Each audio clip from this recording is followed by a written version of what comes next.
Mining update, lesson about the industry and job hunt video.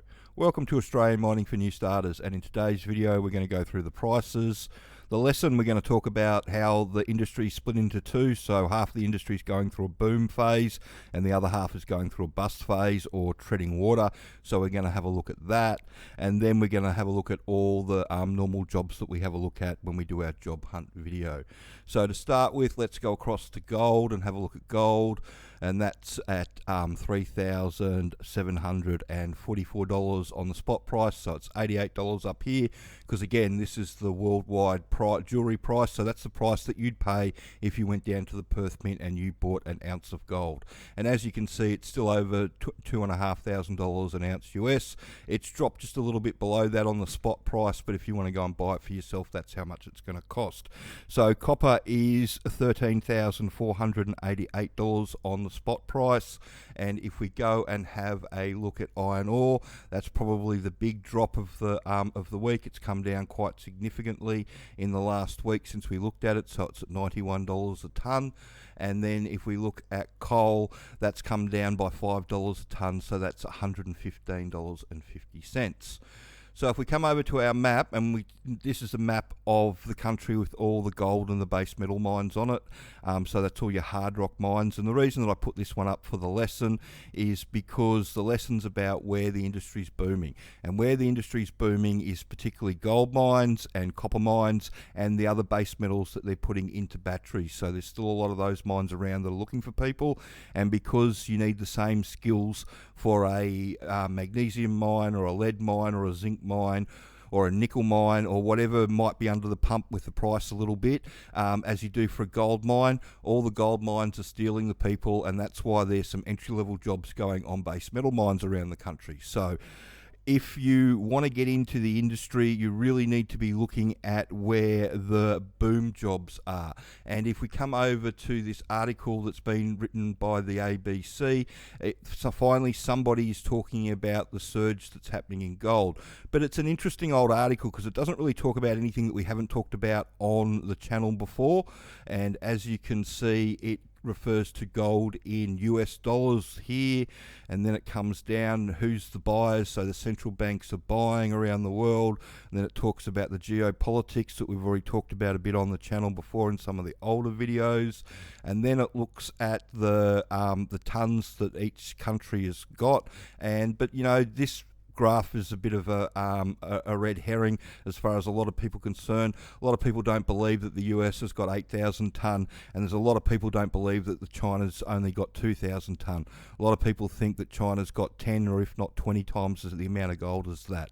So if the really interesting thing about this article is that you've got to come all the way down to the bottom, so to the very end of the article, where it actually puts some relevant information about why it's going crazy here in Australia.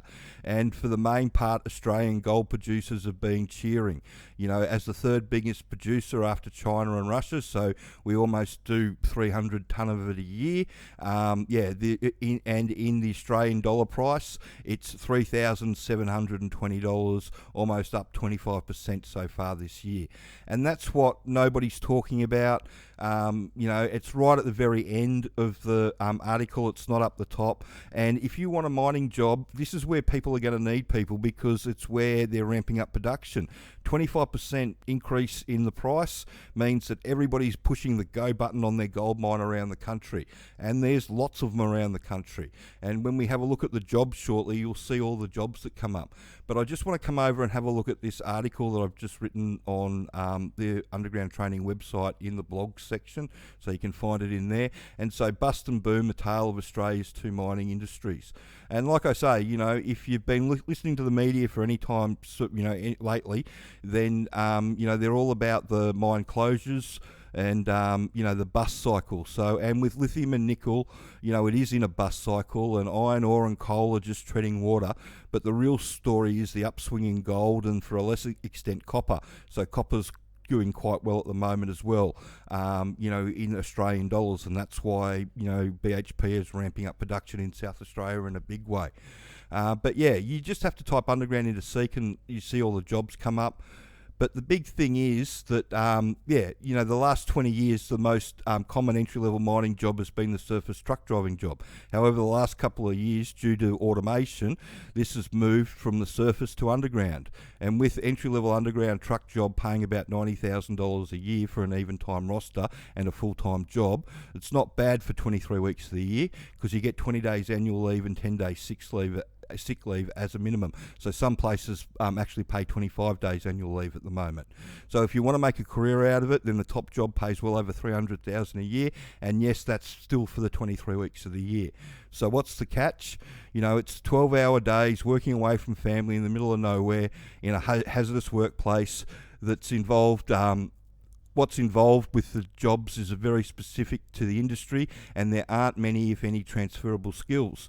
So to oversimplify the process, you're drilling a bunch of holes, shoving explosives into these holes, blowing it up, clearing away the broken rock to the surface where it's going to be processed, and then making the area safe again using ground support. Then you're doing that over and over and over again. Sounds simple enough, but it's surprising how many green, so no mining knowledge on day one, new starters fail. It's more than 50% fail in the first 6 months, and it affects all the employers. And, the reason people fail is because they go in green and they go in with rose-coloured glasses and they've got no idea what the job is.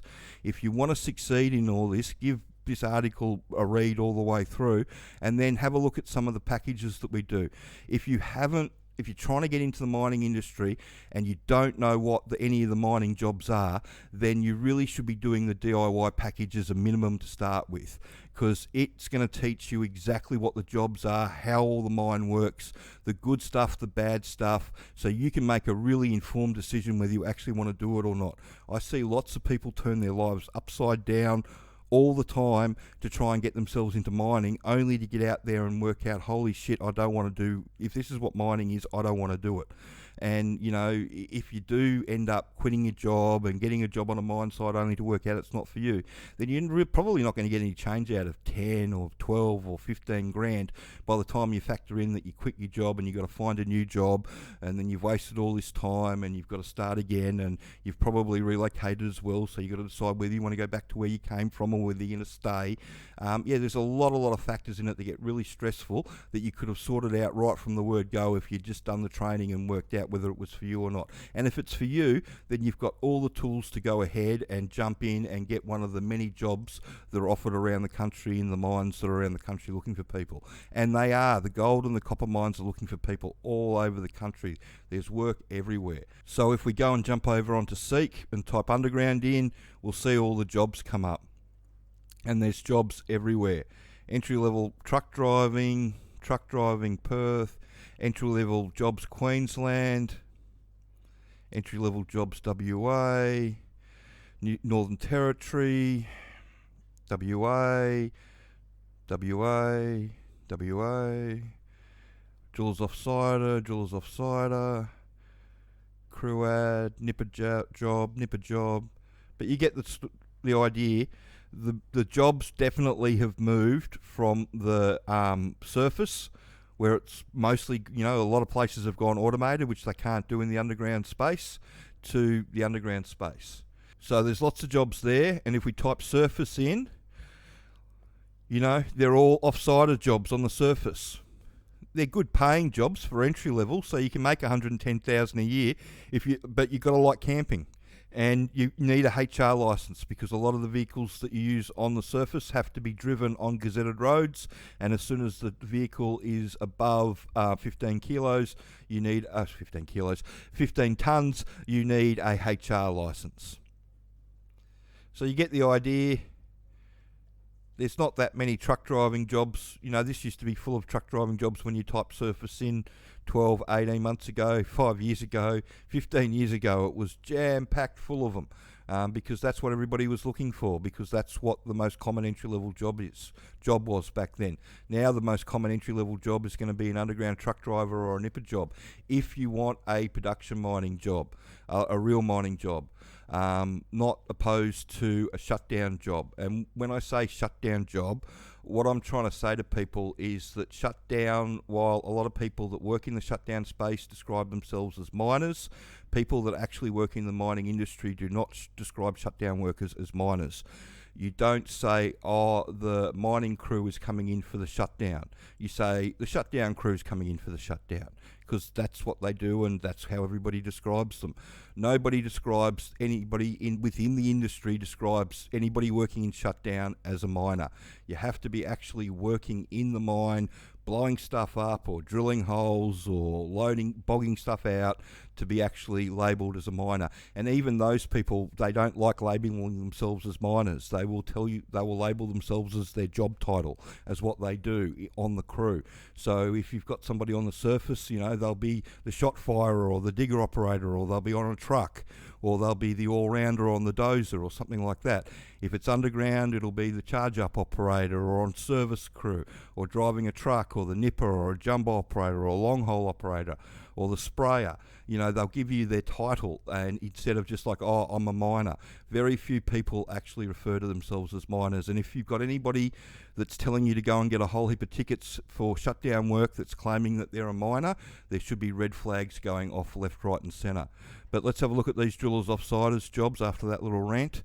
And yeah, there's lots about, especially if you're prepared to go around the country and relocate. There's lots of stuff in here in WA, there's lots of stuff in northern Queensland. But like I said, if you like camping, then the drillers offsiding job's really good.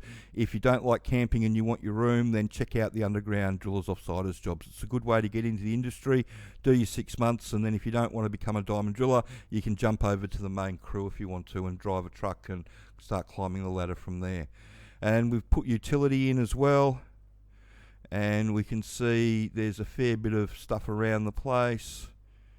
And again, you know, a lot of the jobs, it's interesting how much they're paying, considering there's been a few mine sites shut down or be put into care and maintenance, which means ultimately there's less jobs around for the shutdown and the civil and the utility type work, which means that for a period of time the wages are going to stagnate, and if not, go back a little bit. And we saw some jobs last week that went back a little bit. So the best way to get into the industry is to learn how it all works, and you can use the 3-step plan package to do that.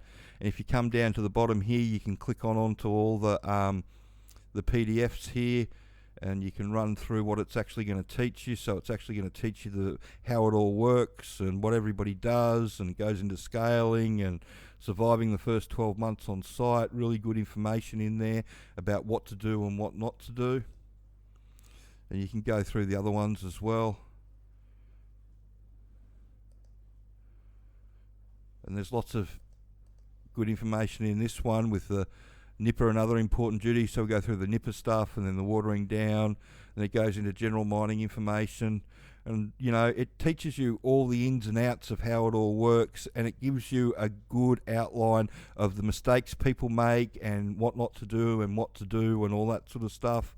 So it talks about all the different information that you need to know, so the employer can get you up to speed to be left alone. And when you can walk through the door with all that information in your head and being able to talk to them about jumbos and refuge chambers and cap lamp signals and everything else that they need you to know to leave you alone, it puts you 6 to 8 weeks ahead of everybody else, and that's how you get a job. You're making yourself an easy win for the mining employer. So I hope you found that information helpful in today's video, and if you've got any more questions about how it all works, please send them through. If you want to have a read of the article that I wrote, I will put a link in the comments so you can click on that and have a look at that. I shall also load it up in our community section on the YouTube channel. And thank you for everybody who's subscribing. We've had a bit of a kick along lately, so we're up over 12,000 subscribers. So thank you to everybody. And yeah, if you could share the information around and like and subscribe to the channel, that'd be wonderful. Thanks.